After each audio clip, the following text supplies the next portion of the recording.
This is a very simple issue.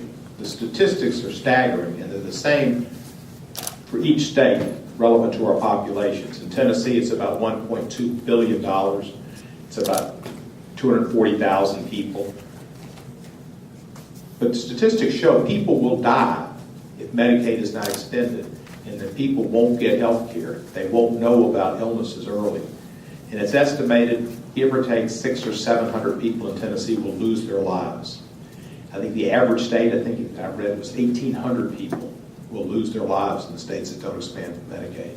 This is just immoral. Mr. Clyburn mentioned what Dr. King said. Bottom line is, everything we do up here is irrelevant if we don't have health care. Your health is your wealth. And the bottom line is health, being productive, being alive. This should be the first priority of every political person and every governor. Yet it isn't. Even Governor Brewer expanded Medicaid. When Governor Brewer, with the recalcitrant legislature she has, can do it, why can't the other states? I've written my governor on at least 2 or 3 occasions. I've written op-eds. We've had no response. Part of the reason is because our legislature is challenging Arizona for the rank of most recalcitrant in more areas than one. But if Governor Brewer can do it, Governor Haslam can do it. And instead, we're losing all this money. I imagine in each state that we represent here, we have businesses that come to our states, and our governors fall over themselves, and our mayors fall over themselves, offering incentives.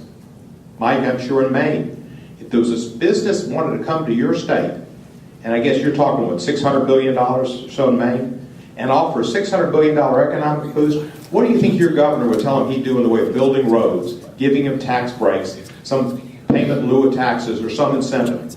It would be humongous spending. But here's money to come just like a $600 billion business in my state, a $1.2 billion business, and instead of accepting money that you have no matching funds for the first 3 years, you say no.